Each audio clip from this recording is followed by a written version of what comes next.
Para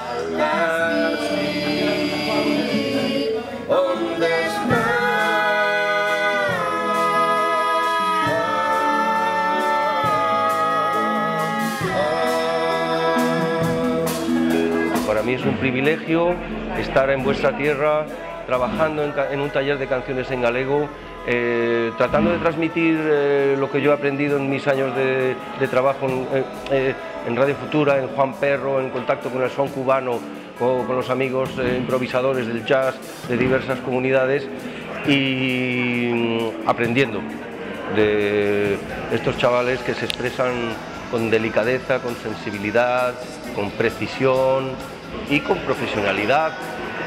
Ya son profesionales desde sus principios, ¿no?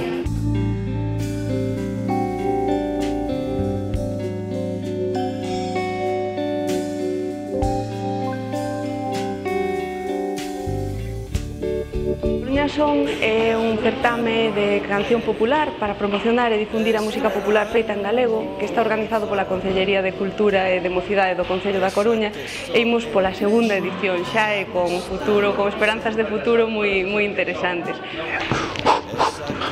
Aquí estamos para tocar.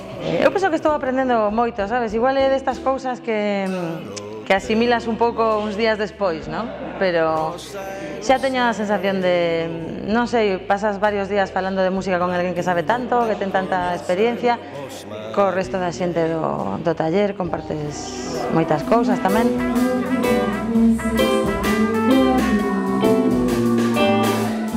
E creo que a nivel persoal é moi interesante xuntarse moita xente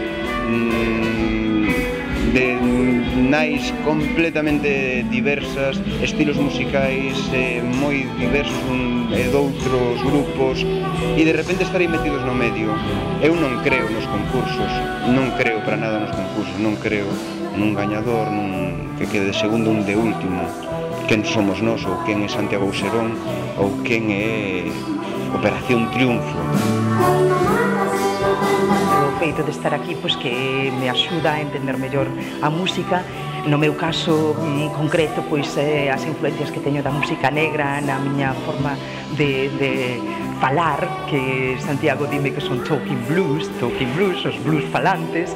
E, bueno, estou encantada de participar neste proxecto, como digo, síntome unha auténtica privilexiada. O proxecto A Coruña Son parte dunha idea empresarial, querendo facer un certame de canción original. Pensábamos que para un proxecto así había que contar como mestre cunha figura tanto da interpretación como da composición como do estudo da música popular na Península Ibérica. Entón sabíamos que Santiago Auserón era a nosa persoa. Foi moi interesante, ¿no? A forma de expresarse como músico, como filósofo tamén, ¿no? Entonces para mí foi unha experiencia bastante agradable e contundente, ¿no? O máis importante foron para a xente nova que veo aos cursos, ¿no? Xente que están empezando e para eles penso que foi moito máis increíble, ¿no? Desde los grupos de pop de los 60 hasta los grupos de folk de los 70, hasta los grupos nueva oleros que hablaban en castellano en los 80 y hasta los grupos recientes que florecen por toda Galicia y que hablan ya en gallego. Es decir, son ya generaciones que están creando un sustrato musical muy rico. Es decir, todo esto está dando la posibilidad de fortalecer un tejido musical duradero. Compartir, compartir ideas, ou unha cousa de compartir ideas entre os distintos grupos e con moita humildade. Y eso es para mí un aprendizaje, me ayuda a seguir en la famosa escuela de calor.